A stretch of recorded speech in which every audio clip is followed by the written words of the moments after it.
Baik, teman-teman semua, pada kesempatan kali ini saya akan menjelaskan tentang dampak sosial dari pemanfaatan teknologi informasi atau dalam bidang informatika. Mengapa kita perlu mempelajari ini? Tentu saja karena teknologi informasi memiliki dampak positif dan juga dampak negatif.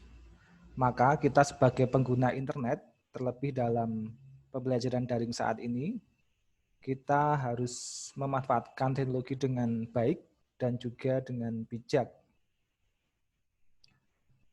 Nah, cakupan dari dampak sosial informatika itu ada 3 hal. Yang pertama, cyber ethics atau etika dalam pemanfaatan internet atau pemanfaatan di dunia maya. Kemudian kita juga perlu mengetahui tentang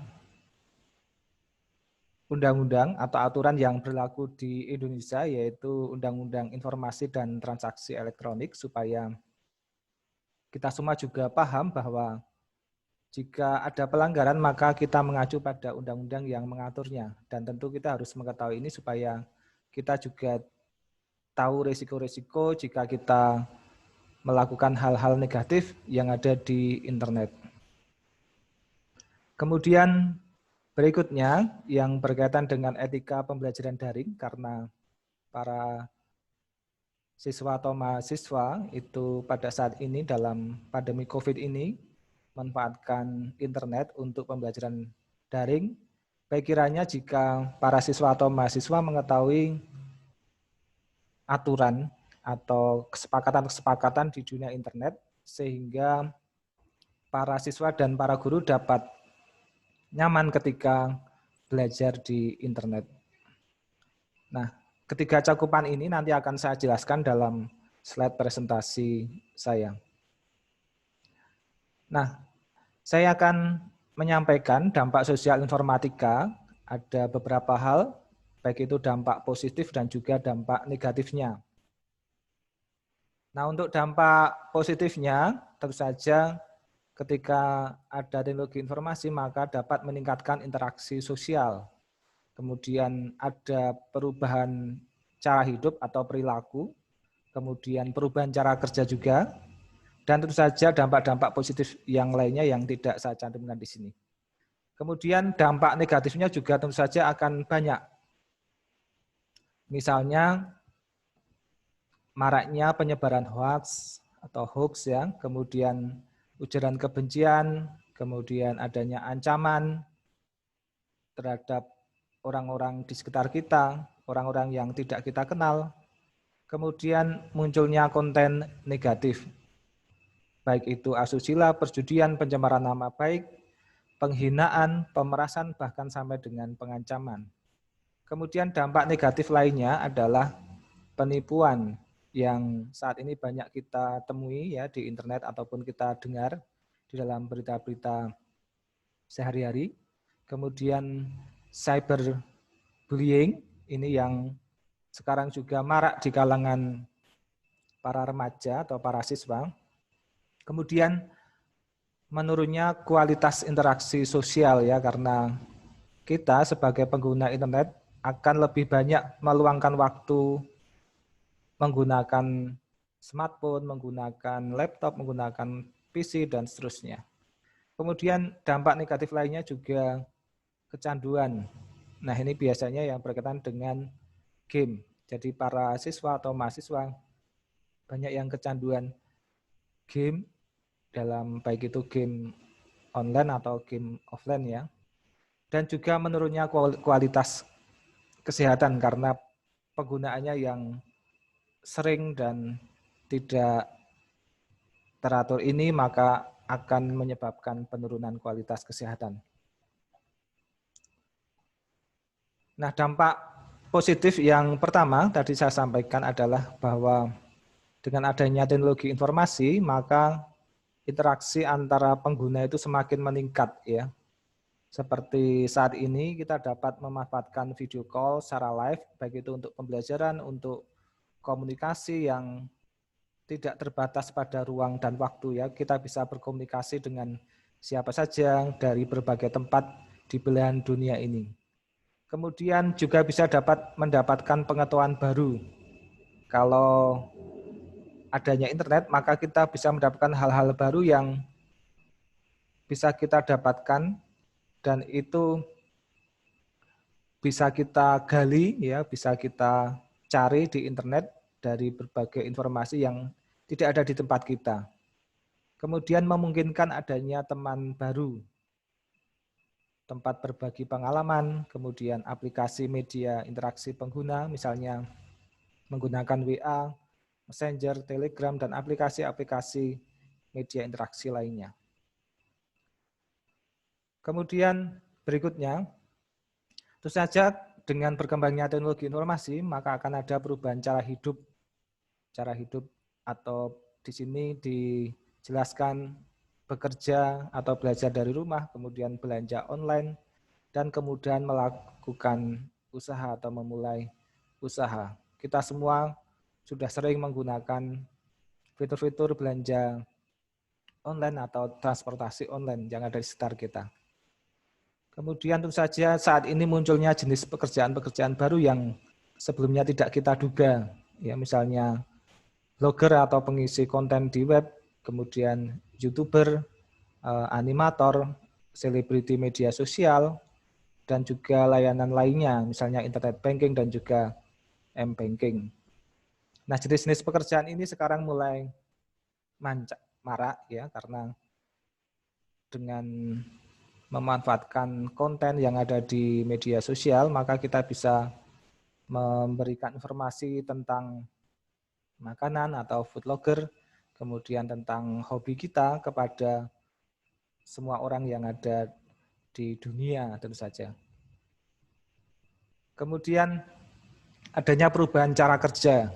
Komputer dapat melakukan analisis perbandingan yang dapat kita rancang, kemudian pencarian data secara cepat, dan juga memungkinkan adanya big data.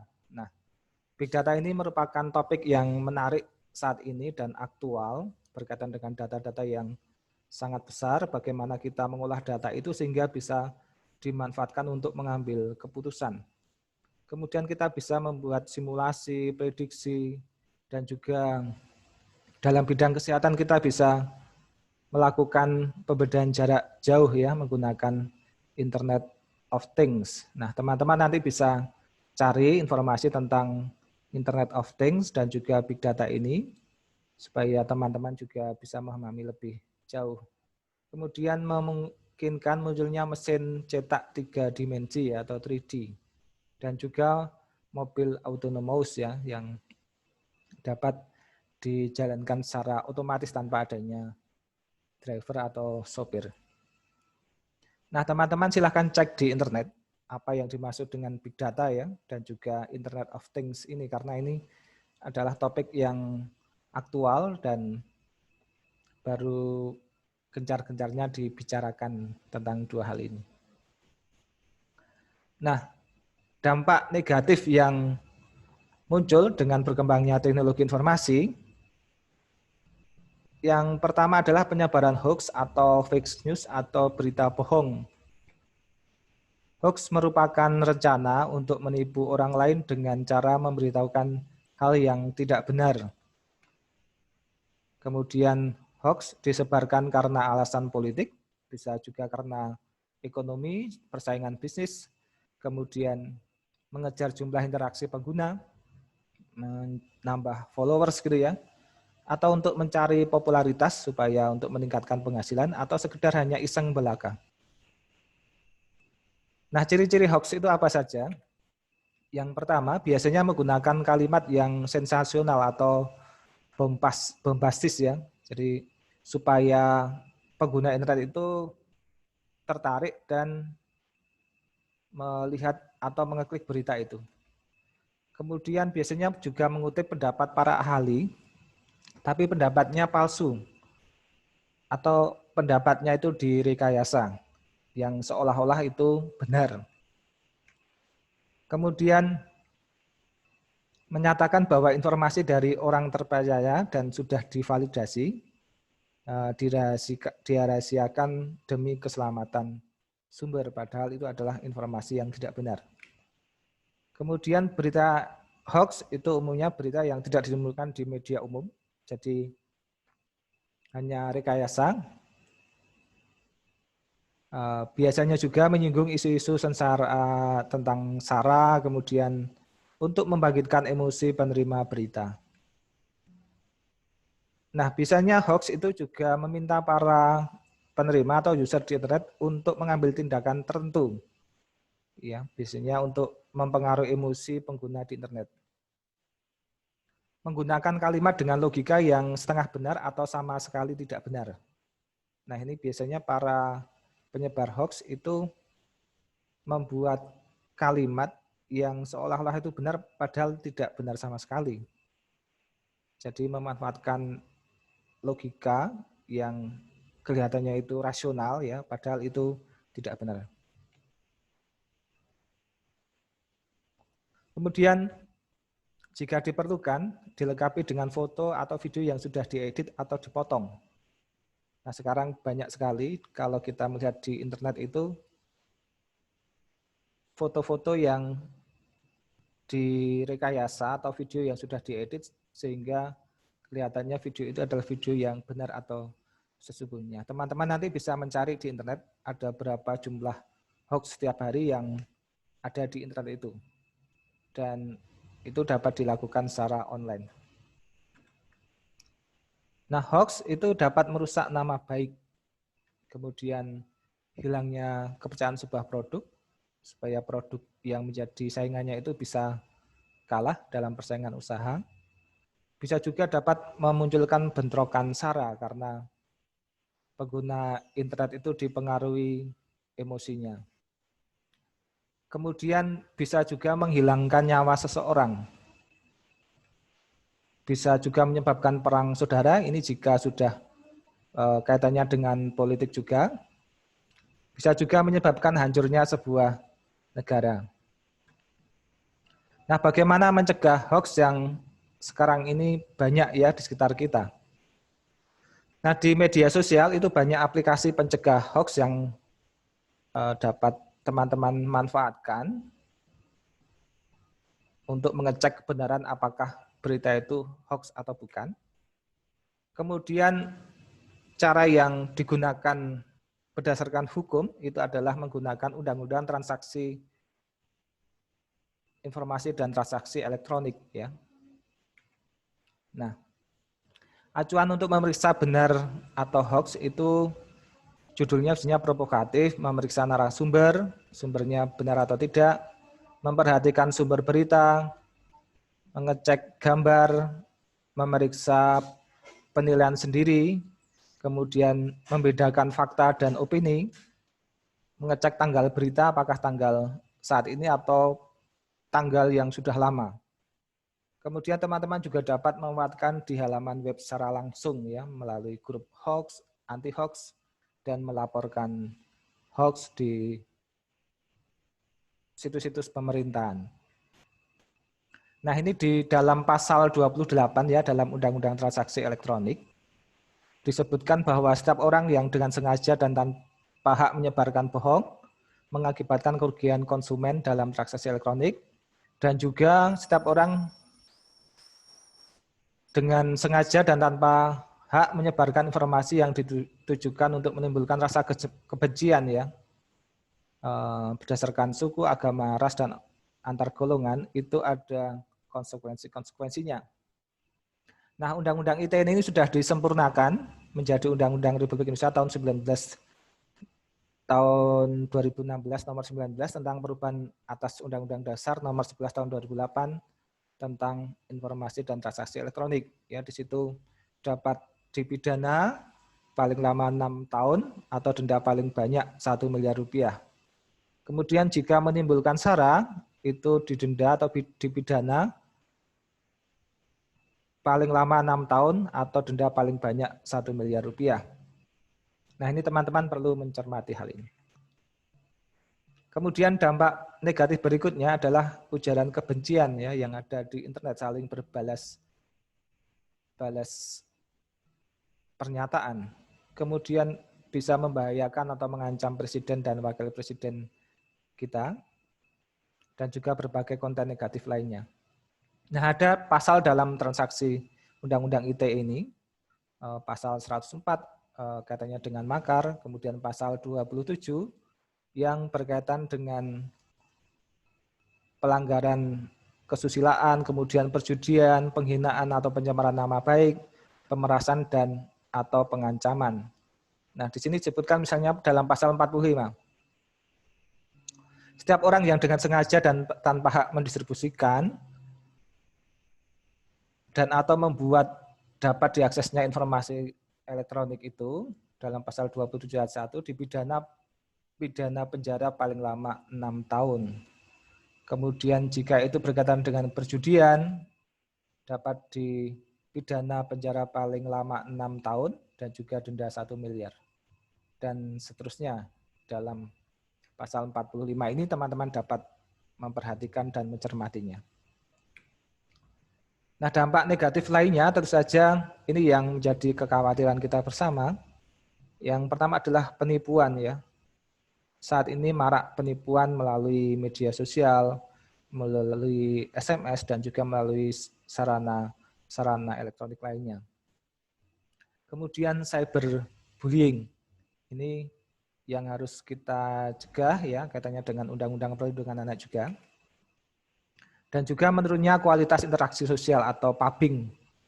Nah, kalau kita cermati sekarang yang paling sering kita lihat adalah tentang pubbing atau kegiatan untuk menarik diri ya dari interaksi sosial dengan menggunakan handphone.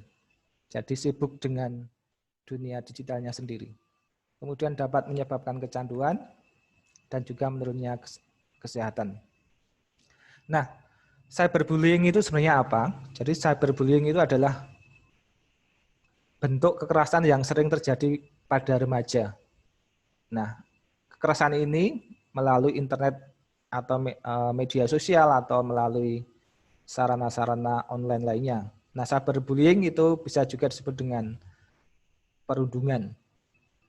Nah, contoh cyberbullying pertama, mengirimkan pesan yang bernada ancaman melalui email atau aplikasi lainnya. Kemudian menyebarkan rumor yang membuat korban menjadi malu. Memposting ancaman kepada korban di media sosial. Berikutnya berpura-pura menjadi seseorang dan kemudian mengancam korban dan kemudian mengancam katanya nanti dengan motif ekonomi. Kemudian masuk ke akun korban dan mengirimkan pesan yang tidak baik atau memposting sesuatu yang memalukan pemilik akun. Nah, ini yang disebut dengan cyberbullying. Nah, kalau kita cari informasi di internet, cyberbullying adalah masalah yang serius di masyarakat saat ini ya. Ada banyak korban ya, terutama siswa atau pramahasiswa dan biasanya korban ini adalah para perempuan, kemudian kita sering melihat kasus-kasus cyberbullying di internet ya, yang mengajak secara fisik atau mengancam atau menyampaikan pesan yang tidak hormat atau tidak baik kepada pengguna internet lainnya. Nah, kewajiban kita, para pelajar, para mahasiswa yang mengetahui tentang cyberbullying, bagaimana caranya supaya kita dapat mencegah hal-hal ini. Karena cyberbullying atau perundungan itu menjadi masalah serius di negara kita, ya khususnya di dunia pendidikan saat ini. Nah, kemudian dampak negatif lainnya adalah menurunnya kualitas kesehatan. Itu biasanya ada perubahan pola makan, tidur, dan juga istirahat yang tidak teratur. Kemudian kurangnya interaksi dengan orang lain karena waktu dihabiskan dengan gadget, ya, dan ini dapat menyebabkan gangguan mental dan juga menurunnya kemauan untuk interaksi sosial. Bisa menyebabkan stres dan juga menurunnya kebugaran tubuh. Nah, pada bagian yang terakhir saya akan menjelaskan tentang etika berinternet atau di sini disebut dengan cyber ethics ya. Nah, cyber ethics adalah suatu aturan teknologi informasi atau kesepakatan yang berisi nilai-nilai untuk dipatuhi dalam interaksi pengguna teknologi. Para pengguna internet ya, khususnya para pelajar atau mahasiswa itu mematuhi tentang cyber ethics yang ada. Jika kamu melakukan perbincangan secara tatap muka, maka tidak perlu berbincang secara online.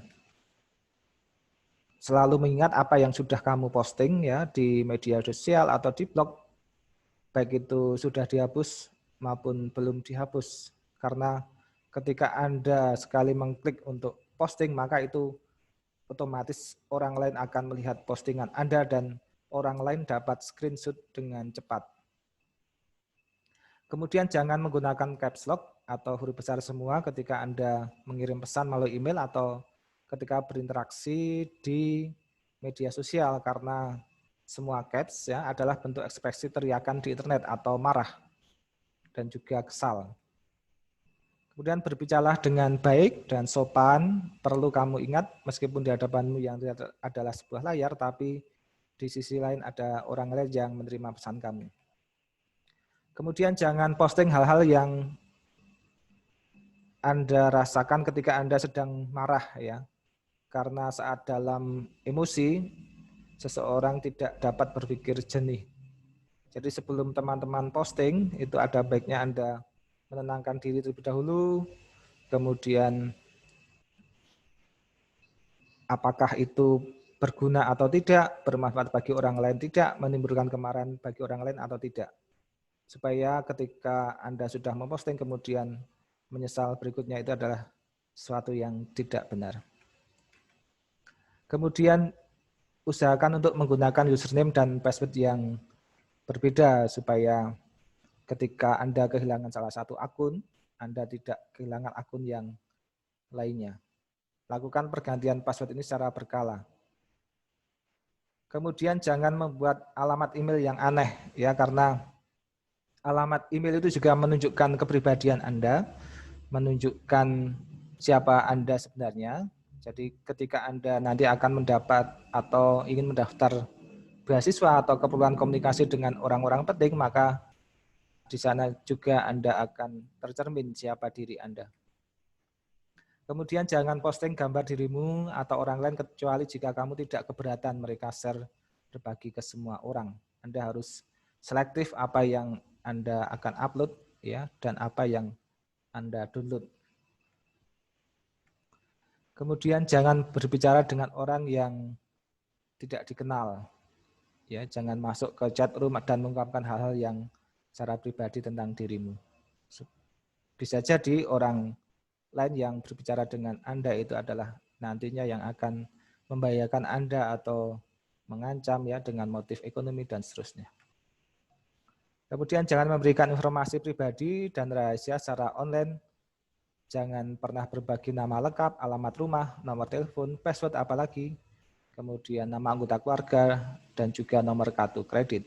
Karena ketika Anda menginformasikan ini, orang lain akan mencatat dan suatu saat akan digunakan untuk hal-hal yang negatif. Teman-teman, mari kita manfaatkan teknologi dengan baik dan bijak. Kita gunakan untuk hal-hal yang positif. Kita gunakan untuk menebarkan kebaikan atau kabar baik buat orang lain, dan jangan gunakan untuk hal-hal yang negatif. Dan mari kita sebagai pelajar, kita manfaatkan teknologi untuk kebaikan kita bersama dengan cara menghentikan cyberbullying, dan juga kita tidak boleh menyebarkan hoax. Terima kasih atas perhatian teman-teman semuanya.